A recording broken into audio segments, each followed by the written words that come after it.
On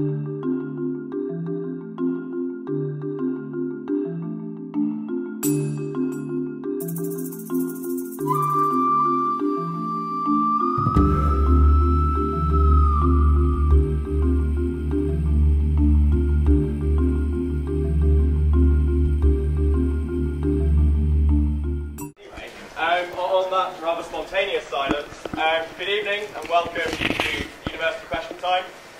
My name is Jonathan Hunt and I will be your chair for this evening. The event is in association with Canvas, Sheffield Debating, Polsoft and The Exchange. Speaking on the panel this evening... Testing? Okay, I'll speak over the top. Speaking on the panel this evening... On my far left, we have Mr. John Narcross, who is Education Officer here at this very fine union of ours. On his right is Forge Deputy Editor, Nicole Froyo. On my left, we have Owen Gray, who is Area Chair, South Yorkshire Conservative Future. On my near right, we have the President of Sheffield Liberal Youth, Mr. Andrew Tromans. On my far right, we have the Chair of Sheffield Labour Students, Mr. Adam Tinson.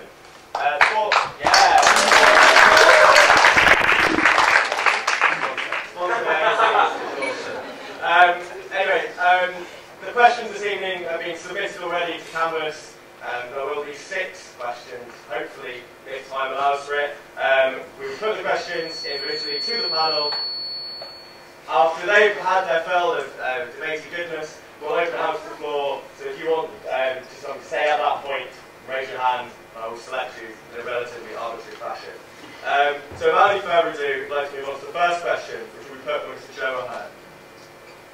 Given that historically student politics has concerned a large number of issues, from wars to cultural change, is it not sad that it now seems to largely concern the narrow interests of students themselves?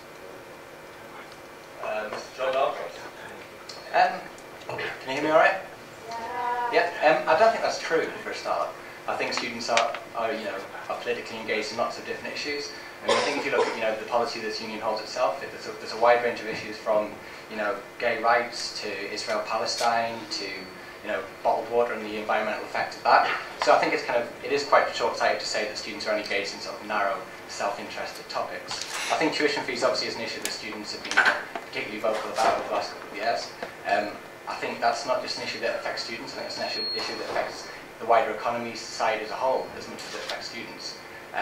Obviously, we took 700 people last year on a national demo to London about the increase in tuition fees. They were 700 students who would not be affected by the increase in tuition fees.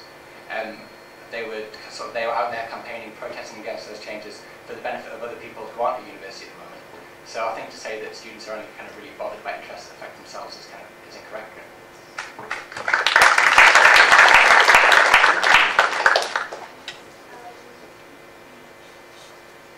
No, I definitely agree that there's definitely a certain focus on student issues, especially with tuition fees. And I think that from a student media point of view, we try to focus on student issues.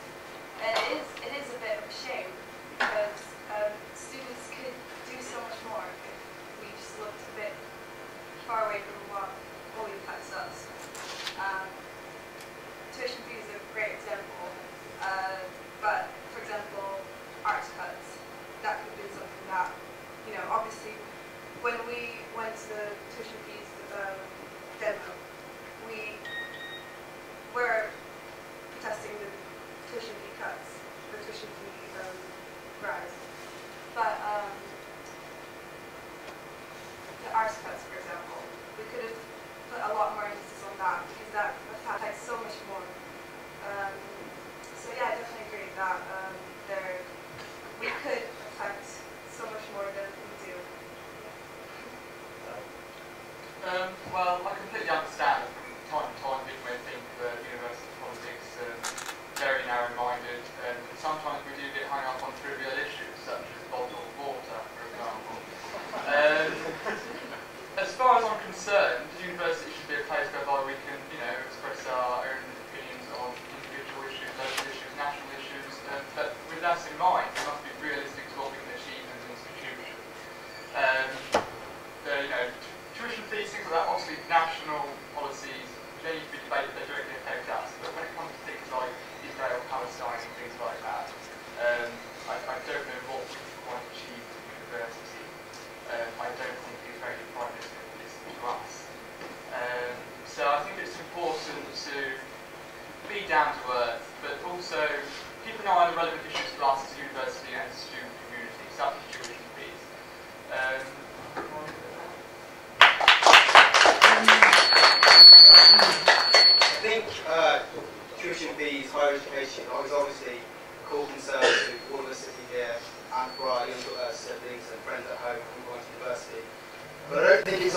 concern. Just yesterday, the university, the students protesting against the arms trade and the AE's involvement in the university. I think all of us sitting here and our colleagues at the universities are going to be the leaders of tomorrow in all different areas: business, politics, medicine. And I think that we have a scope as a generation to really move on lots of issues, particularly the environment. And I think that's probably the most pressing concern. And I do think students here at the University of Sheffield are concerned with other issues of tuition fees, such as the environment. You need to look at how many societies there are in the universities, mentioned a few, the Green Party, the People and Planet, who care and regularly campaign the environment. The bottled water is not that trivial, I don't know if it's it's more of a token of our values as students. Or a very, very small token. Yeah. But so in some, I think students do care about other issues in higher education. That's the only one that gets the media profile. Thank you very much. I agree with absolutely everyone else on the panel on this issue. Yes, I think students are concerned with more than just tuition fees, but even within that, tuition fees don't just affect us, nobody affect us, but they affect generation after generation to come. So I mean, it is right to bring some focus on it, but you just have to look, for instance, at the March to Alternative last March, tens of thousands of students participated in that. Students' concerns are more than just about tuition fees. And I think it's the responsibility of the media to present a wider picture of our issues and our concerns.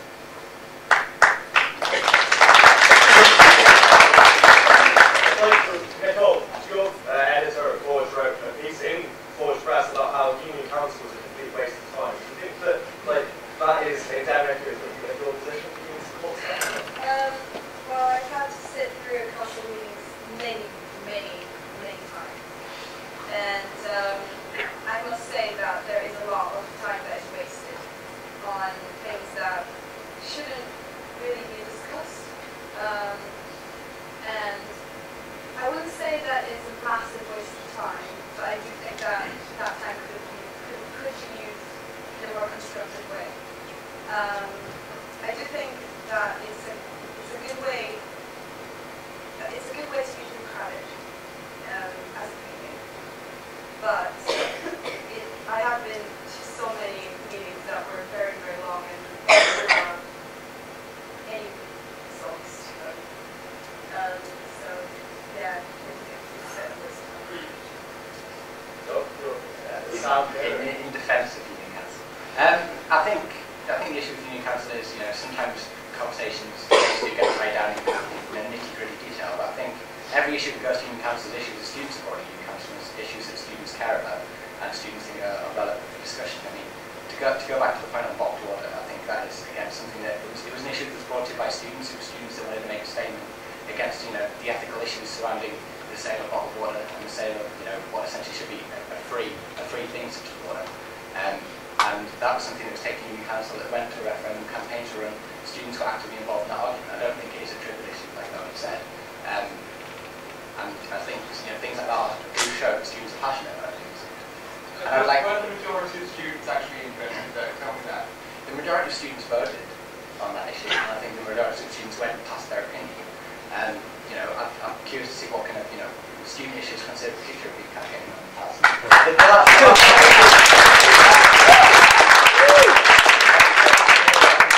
Involved in student politics. When they were thrown out of an English conference, they were wearing hang Nelson Mandela t-shirts in the 1990s. I'm curious to see whether they moved on to that position. Yeah, that was a very long time ago, and I don't think you can attribute that to Sheffield concern in the future. Let's not consider ourselves a very developed our societies, okay? In terms of the bottled water issue again, and in terms of our efforts, we do actually do good society events, we do fundraisers, we do charity events, we do campaigning, we do normal stuff, campaigning for our candidates. But we're not just here to be moany old so-and-sos that you try and make us out to be. We actually do our own things. We're a bit tired of the bureaucracy that surrounds the union council. And we are actually getting on with our job. It's up to you whether you want to join us or not. Do you think that the time at union council be putting more loftier ambitions, or do you think we should be focusing on our union and student groups? I think we have to be reasonable about what union council can achieve, and that's not at all to disparage union council. I think it does a very important job representing the student body, and it's more than just complaining about bottled water, regardless of how you feel about that issue. I mean, it's representing university executive, mandating the officers to take positions to represent the union. It's broader than just bottled water. I think to agree with Adam here, the union council does do a very, very important job in representing the university, campaigning for the university, and helping to organise the university. It's has really good policies in the last few years, women's first, and sort of ensuring our university union is to, at the greatest possible degree, racism free and homophobia free and Islamophobia free. But the union council isn't the be all and end all. I think what's more important is the actual students at Sheffield University. They're what we make the union and the university so great. Does anyone in the floor have any comments to make on this? Surely somebody must. That man over there. Owen said that the union was speak like down with Yorkshire. I wonder if you can name me an example of this. Well, I was at the Society's lecture the other week, and I sat here and saw many representatives from many societies be force-fed stupid things such as a lip dub. Devoted an hour of my time, to be quite frank. Anything from working committees to society committees to the union councillors to the department councillors. I mean, it's ridiculous that we have these many positions to represent our institution. It doesn't make it decisive, it makes it bureaucratic. The less people that represent us, you know, in terms of bureaucracy, the numbers we have, I mean, the more effective it will be. We really do need to cut the numbers down. Sorry, what you're saying that to make a union council more effective, we should cut away representation for all departments. Is that what you're suggesting? No, I'm just saying we can get rid of stupid things like, you know, the very society's committee. How many people are on that committee? I think it can be cut down. And working committees, things like that. Without becoming a defender of the union, I think society's committee has an active role in supporting societies and what they do, helping society run events, helping societies put on things that they want to do. And also I question how a lift-up event doesn't have a bureaucracy. No, the next one is there in the middle. Thank you very much. I think.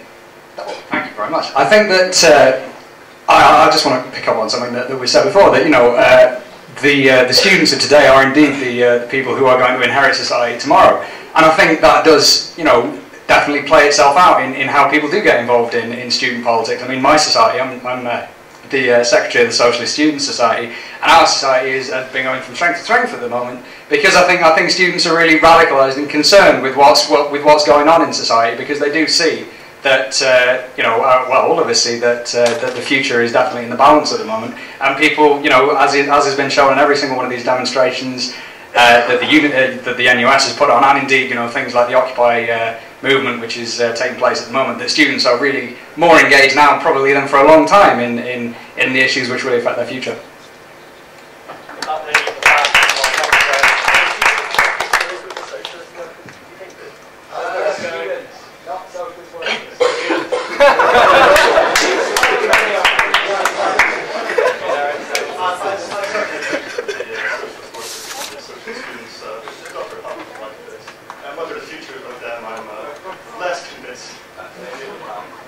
Hi, as a member of Societies Committee, the Activities Forum, the event that you attended last week, was a showcase of all the different things that your society and any society can get involved in the union, where Societies Committee are around to support and represent all of the societies. And I don't know if you don't understand what we do, but we're around all the time. You get in touch with in any way possible, and we're here to support and develop you. So I don't understand how a body that is simply to do that for every student who is involved in the Students' Union can be a problem.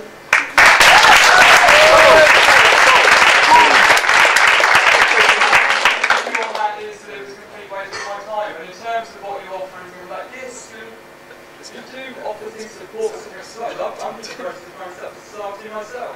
But in terms of the amount of people you have to help me, there's too many. I don't need 20 people to help me set up society. They're not salaried.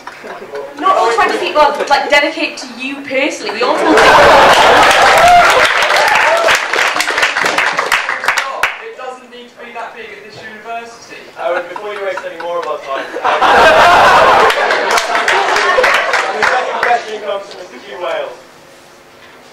Ron Beck. Thank you. Good evening. My question is, what can the government do to address the problem of youth unemployment? I think the first thing the government should do to start tackling youth unemployment is to restore the Future Jobs Fund. Because here was an opportunity to prevent another lost generation, just like the 1980s. And as soon as the government got in, they abolished it. And I think that's a telling example of their priorities here. There's other things we can do. I mean, increasing tuition fees to £9,000 a year, it has led to a 12% decline in student applications on this year alone. I mean, I don't think this is the right way to go about reducing youth unemployment, by making it harder for you to get a job or harder for you to get into education.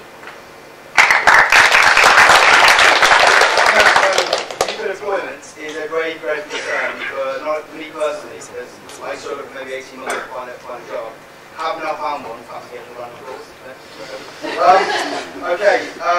Yes, cuts. They're horrible, they're awful, but they are necessary.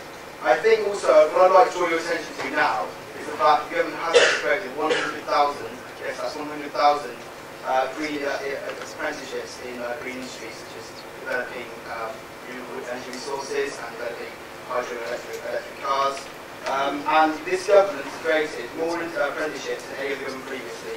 Higher education is a topic we have covered and debated in these four walls and found on Union many times in the last 18 months. I'm sure I'll go again tonight, so I don't want to get into too much detail now. But I think higher education is necessarily the only way. We're incredibly snobbish. We say university is the only way to go forward, university is the only way to get a job. We also need to be encouraging other ways of teaching people, such as apprenticeships. Thank you very much.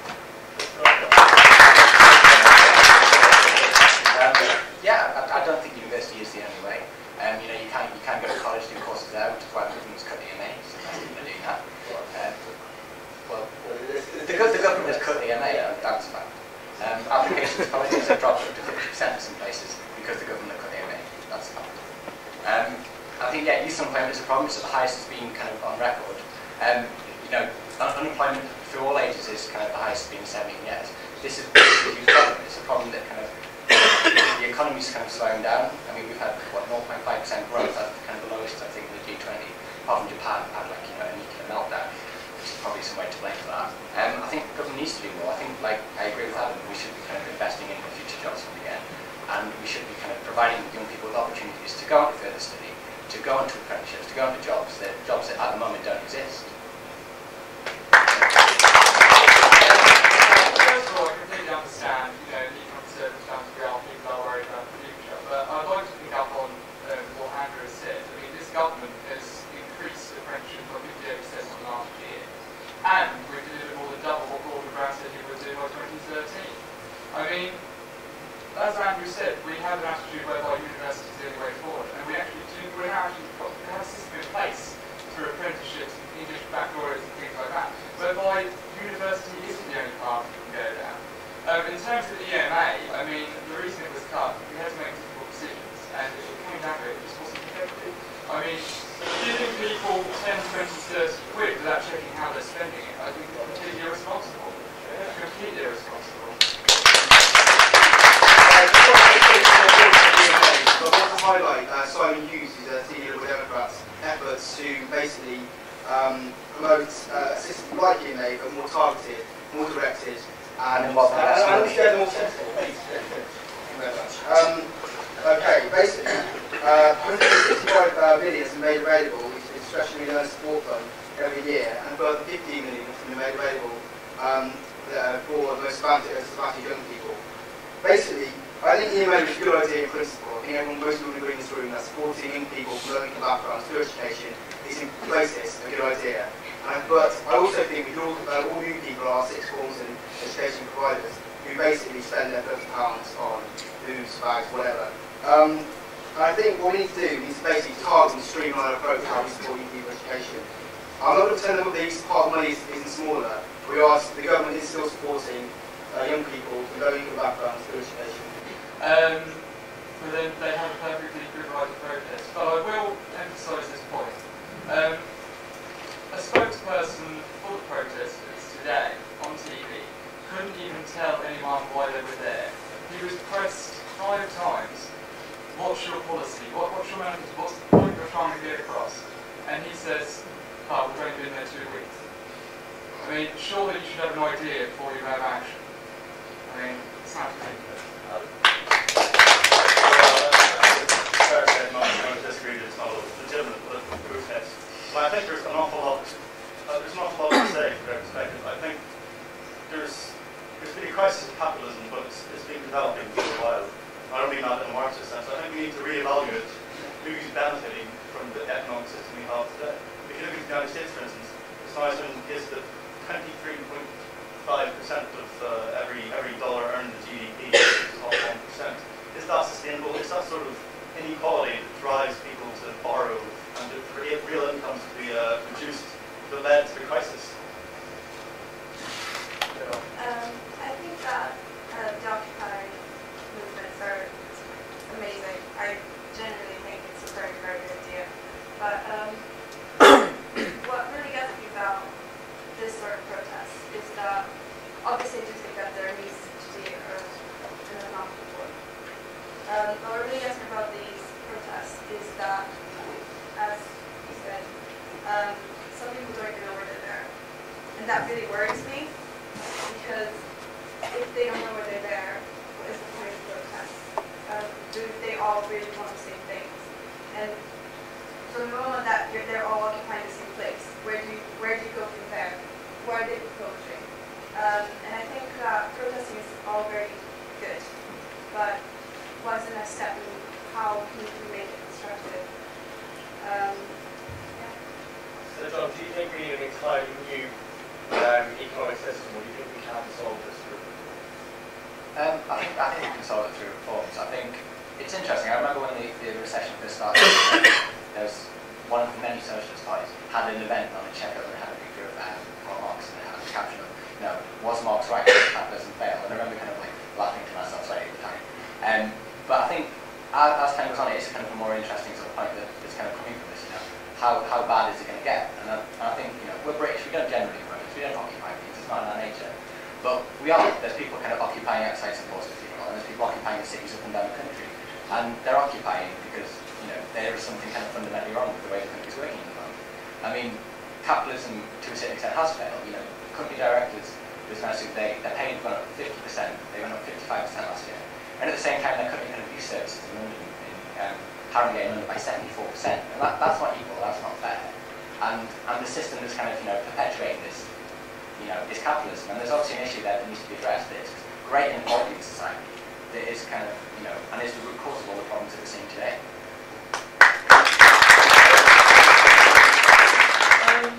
In terms of the question of capitalism is in crisis, it was a big shock, wasn't it, in 2008 when we really did feel it, as it were. In terms of whether we can compete with the system, no, we can achieve it through reforms. Such as cutting our deficit for a start. Without doing that, there will be no consumer confidence, and we will be giving ourselves a further hole. I would rather take those tough decisions now and have 3-4 years maybe of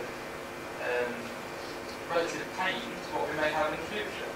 I don't think that it would be responsible or sensible to leave the dead to our children, and Labour's economic policy does exactly that. I don't know where you're finding the figures from, but merely saying we're creating 100,000 youth jobs, taxing the banks at 2 billion when we have bank levy in place, bringing in 2.5 billion a year, is ridiculous. And your idea out of a recession is to borrow your way out. Well, we know what will happen, and you only have to look across into Athens to see that. The comparison, which comes up quite frequently these days, is a basic sign of economic illiteracy. You can't compare Greece and the United Kingdom in entirely two different sets of circumstances. We can devalue our currency, we're not in the Eurozone, we're not bound into a single monetary system with other countries who aren't fiscally integrated with us. So it's a redundant comparison.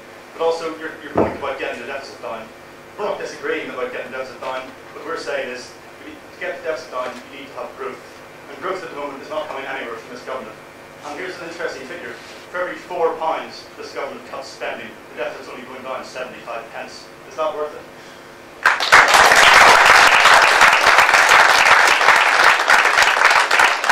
About growth, but there's a difference between the growth you want and sustainable growth, and that's what we're pursuing. You can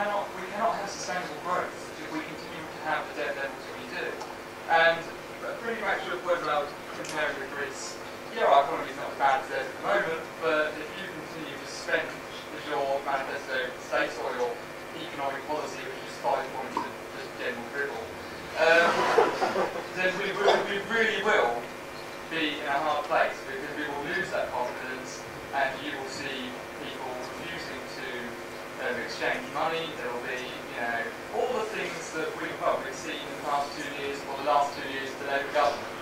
I think it might be an exaggeration to say that the economic system is going to collapse if we borrow a bit more. It's not going to collapse, but it's not going to do us any good as a country.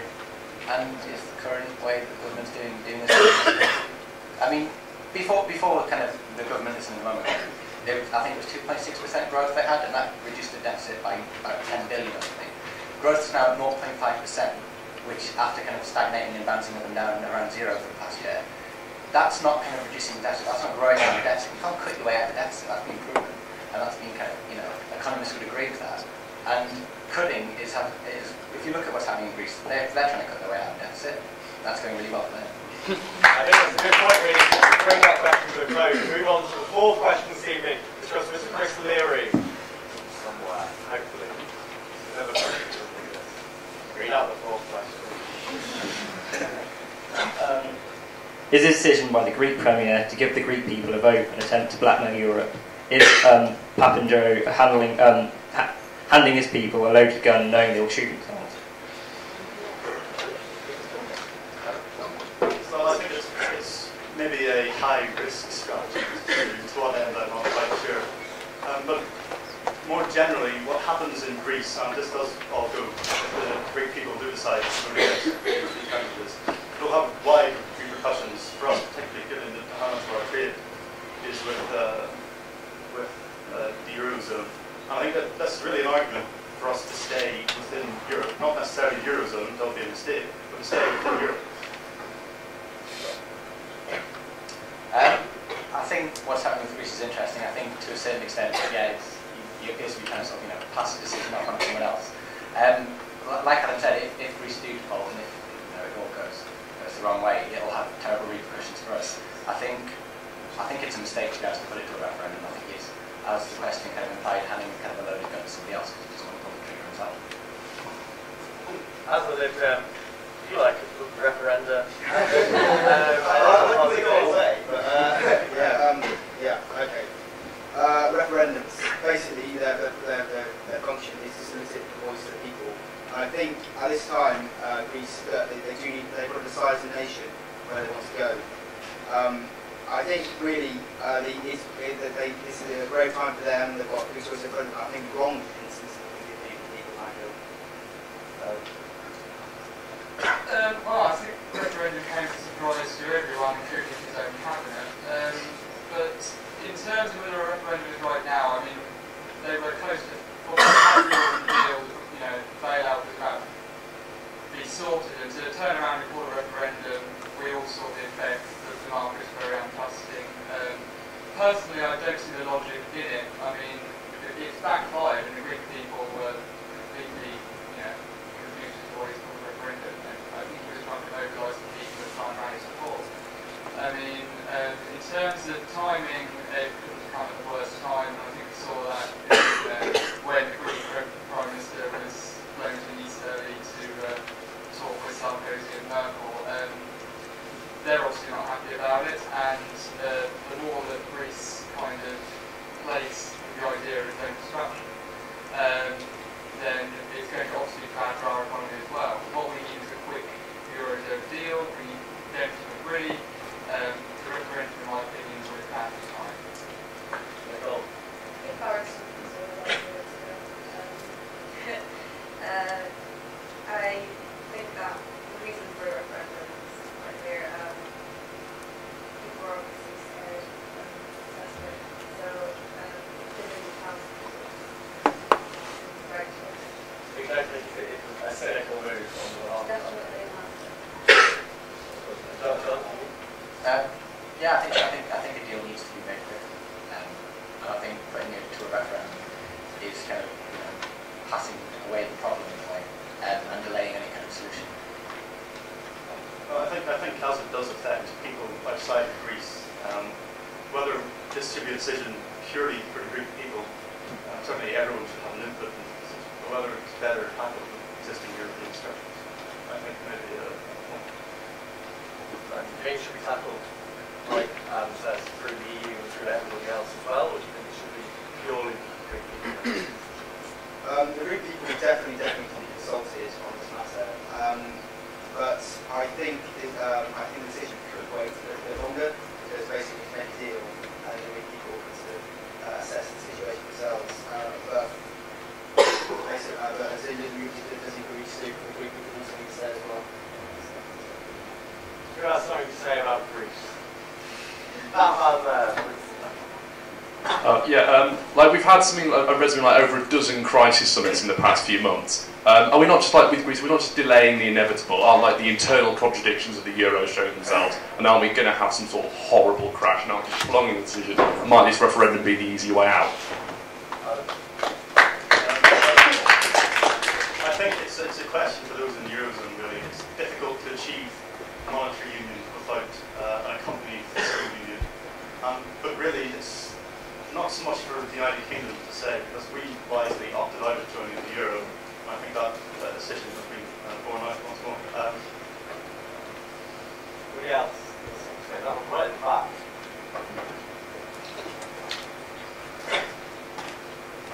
Hello, yes. I'm very interested in your points about the timing of this. You've all said, yes, democracy is good, but we can't afford it at the moment. Why should democracy just be... Why should referendums as a pillar of democracy, asking the people what they want, just be for the good times, when we're rich enough to do it? Should we not have a say now, when the economy's gone in turmoil, by the decisions our political leaders have taken over the last 20, 30 years, however long? I'm just amazed you can disregard democracy for economics. I don't think any reason to go on democracy. I take on your point quite well, but I agree with you to an extent. The Greek people do need to be sensitive about this matter. But I think at times such as these, we stand in the past and have to make a decision. Do we want stability or do we want liberty? And occasionally, in grave times of this, we do have to, in some respects, move towards stability. As the needs to happen, it needs to happen soon. But the Greek people also need to say that it may indeed have to wait until after we can basically make sure Europe kind of collapses and falls on itself. I think that's the likely outcome for this one.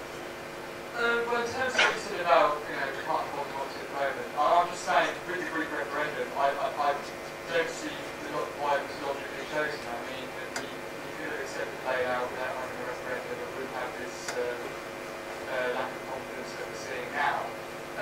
In terms of what might happen in the coming days of Greece, and whether it will out of the euro, I mean, I don't think anyone on this table can predict what's going to happen. I mean, even the economists struggle. It's all down to confidence, and the rigid nature of the euro works against it in many respects in this case. It will be an interesting one. I don't want to speculate as to what might happen in Greece. I think it's pretty clear that they are in trouble. They may pull out, but nothing is set in stone. We've got that hints that you can make a prediction. That man there looks like you can make a prediction. Hi there. The thing is that first and foremost, it's not as if we're going to have this referendum tomorrow. It'll probably take a few months at the very least. We've had lots of riots in Greece throughout the past weeks, in which it's been very, very disgusting, hostile, really. They've referred to the Germans as Nazis again, and I imagine that, no, they have. I know that some people are laughing, but it is true, they're putting swastikas on Angela Merkel and putting her in that sort of Dad's Army type uniform of the SS. You might find it funny, the Greeks don't. Is this not actually a good time to call whether they want to sell their democratic soul in return for a financial deal, which means the government can continue paying their wages? I'll take over that point here. In terms of what they were talking about the Greek referendum, the way it was going, and I think Sarkozy's message on this was that if they were to hold a referendum, it would literally be, on a wider Europe issue, whether they wanted to remain in the euro or not. The attitude from the French and the Germans, considering they were very, very surprised at what was announced, indicates that this referendum may be more than just accepting a bailout or not. In order to move on from that point, so I get that horrible mental image out of my head, we're going to move on fifth question of the evening, which is directed at Miss Rhodes to my left. It's going to come from William Earnshaw.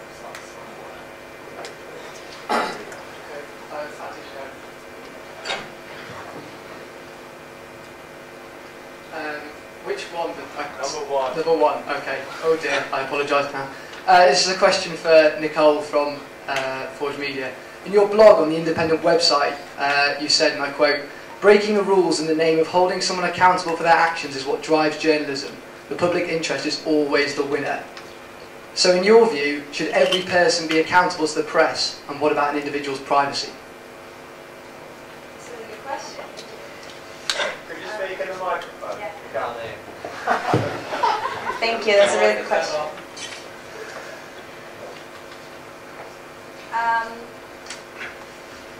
I think my point in that blog was that, and I've discussed it several times in lectures over and over. But my point was that had the phone hacking caught a politician doing something really, really, really despicable, the journalists would actually have been the heroes as opposed to the villains, which I think is justifiable to say. And I do defend the point that in that, because of that, in the interest of the public knowing that politicians might be corrupt or are corrupt, yes, I do think that privacy might be broken in that instance. Yes. Can I just say, in your blog, it didn't come across like that. It came across as everyone being accountable. It didn't say politicians, taxpayers. Everyone accountable. It said everyone. Personally, MP's expenses, crack on. Fantastic. Yeah. You, Ryan Giggs is sleeping with on a Saturday night, don't care. It's not my business. I don't want to know what my neighbours are doing. There's a difference which seems to be forgotten between in the public interest and what the public are interested in. Okay, yeah, no, I take the point. I thank you for that point. I do agree with it. But I do take into account what you're saying. But do take into account that if you agree, write a retraction on your blog or change it. I won't. But if you won't, then you don't agree with it, so don't lie. I don't. I did take it. I know. I'm just trying to explain it. No, I do agree with what you're saying, but in terms of phone hacking, of course, all of the stuff that they hacked was wrong.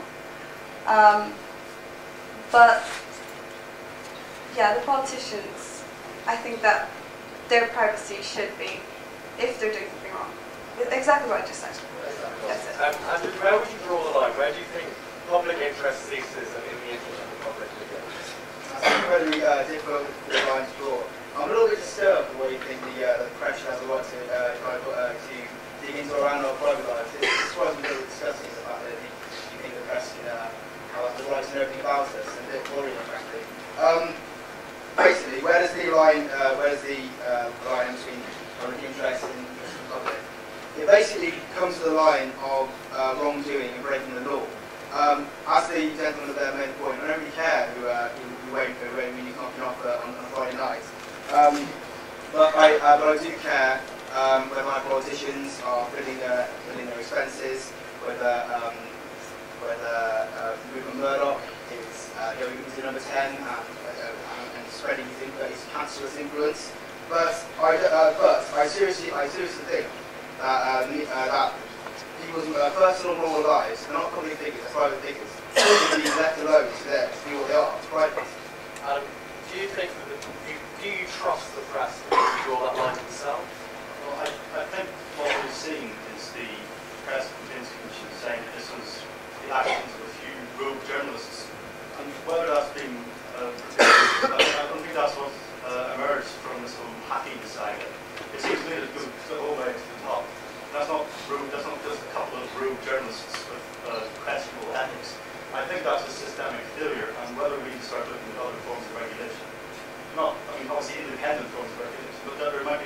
because a lot of what isn't in the public interest or interest in the public, it's just obscene.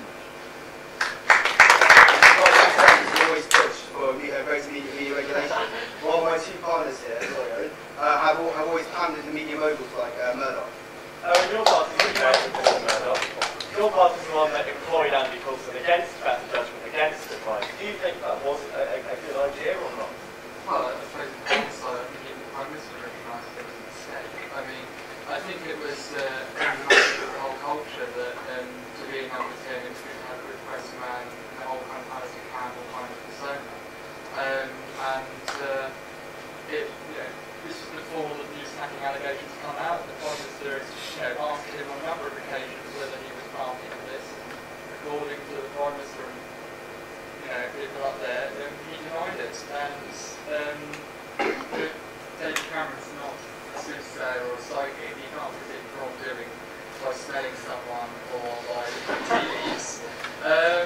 But in hindsight, it was definitely a mistake. But the important thing is that Andy Coulson's gone, and the Prime Minister accepted it as a mistake, and we can move on and make sure that when it comes down to hacking and privacy, things like that, that it's properly looked at. I mean, we can be very knee-jerk and heavily regulate. I think in cases it has to be case by case.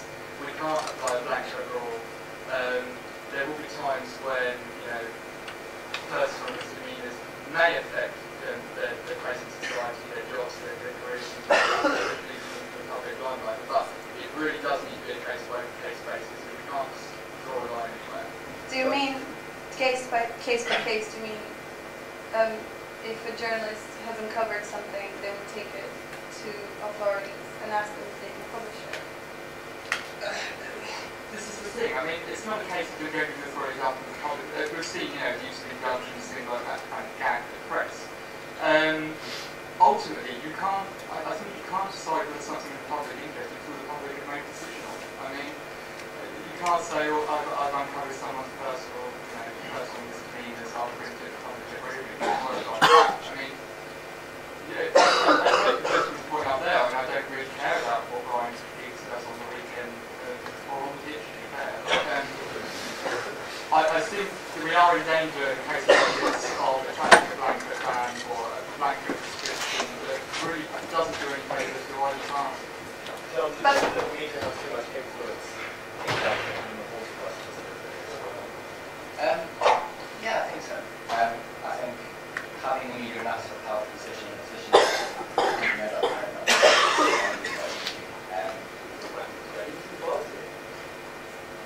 position Murdoch was in, I think is quite dangerous to sort of democracy. Having one person who's unaccountable having that much power, I think is quite a dangerous situation. I agree with the question you said.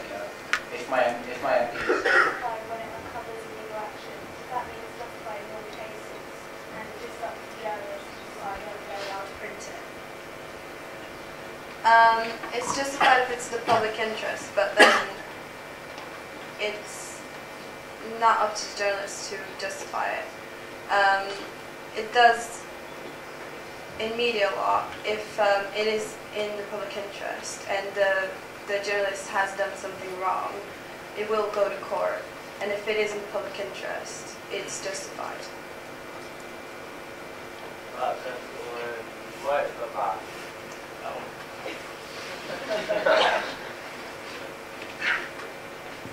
Yeah, we haven't seemed to have any debate here about what's in the public interest and what interests the public. But whose right it is to tell, who makes that decision for us?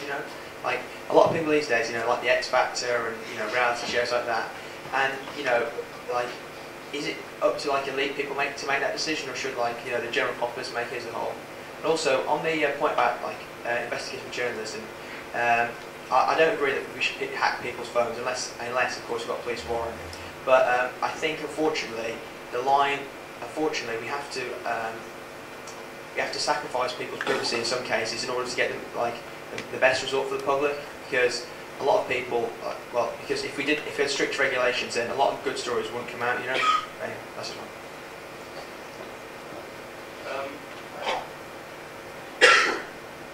I think you're quite right there, but it is very difficult to draw the line. It's never going to be an absolute line. This is wrong. This is right. This applies to in all circumstances. And I think really it's up to us as a society to show our distaste in what we're doing by not buying papers if they're, hacking into the phones of those people who kids being murdered and that sort of thing. If society has to make the point here.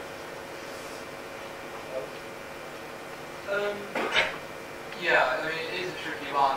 As you say, can one person dictate when something is of interest or not? I mean, as I've said already, there are cases where it blurs both. I mean, in the case of the Liberal MP who's been having relations with an alleged Russian spy.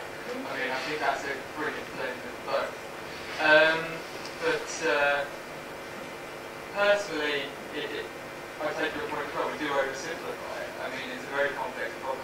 I do not want to live in a society where the press are effectively gagged. I mean, there are some stories that come up in the Telegraph on the MD Expenses account. It's not just the Guardian that produce. But, as I say, you can't draw a single line for it all. I mean, again, who judges on a case-by-case basis? I mean, journalists will go to put their story on and say, I've got the story, I'm going to run with it. Then it's up to that individual if they're thinking about it, go get an injunction or something like that. And then, as we've been shown, it doesn't really do any help now. But, yeah, I don't think we can possibly dedicate enough time to this tonight because it really is a complex issue. Well, that seems like a good point to bring that question to a close. We just have one very quick, moderately constructive question which comes from myself this evening. On our feedback forms, we have one question. We have multiple questions. One of the questions on there is what you'd like to change. And on one of those options is would you like to change the panellists? What I'd like to ask the panellists this evening is who would you want up here instead of yourself and why? I'm going to start. A woman. Someone who's not a white middle-class man, probably. There's more than that qualifies, because you can't say, oh, they're women. I am the only girl in this panel. I'm the only girl in the panel. You can choose who you want to replace who, I'll choose rather than replace you.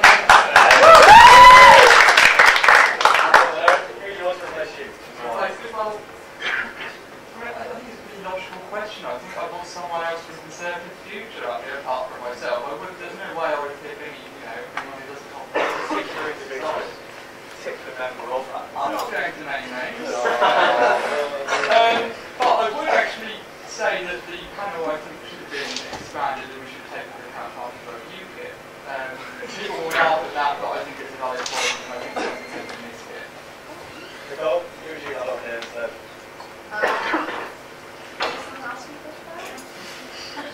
Andrew, who would you like up here that's not someone in the Liberal Party. I would like to see actually some socialists up here because they talk on the concourse, but I'd like to see them actually argue and actually put some pressure on their opinions, which they can't go on the council. Cases from other parties can be represented here in Greece, big campus, don't represent this. Why not then? Can we possibly have students who don't have any affiliation with parties? That question? Because they have views They and have opinions views too. as well. The audience here are basically things. Why do you feel the need to affiliate to a political party? You can just have your own You can't have just one person on the panel that represents the general public. It's not representing any kind of society or institution. I mean, on that logic, you must have everyone in the audience on the panel. Oh, I set that question on the basis of having some people exciting and varied and famous, and instead we get a woman, Joe Bloggs, and myself again. A little creativity would have been appreciated. Maybe someone from the women's committee. Who would you replace yourself with then? Oh, there's only one replacement for me, and that's Dimple Pop. On that bombshell, I'd just like to draw this evening to a close by thanking one person in particular who's actually run out of the room, so that's a clap very, very loudly, Mr. Mark Geddes, who organised all this.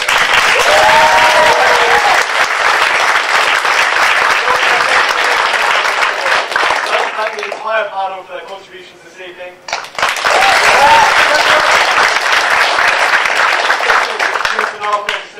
very last minute after Tom pulled out, so again, extra round.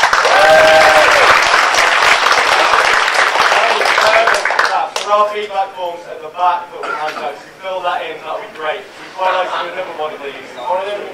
Yeah. Somewhere. For a feedback form somewhere. That one they're craving us here. We're outside, fill them in, so drinks out to the drinks all there.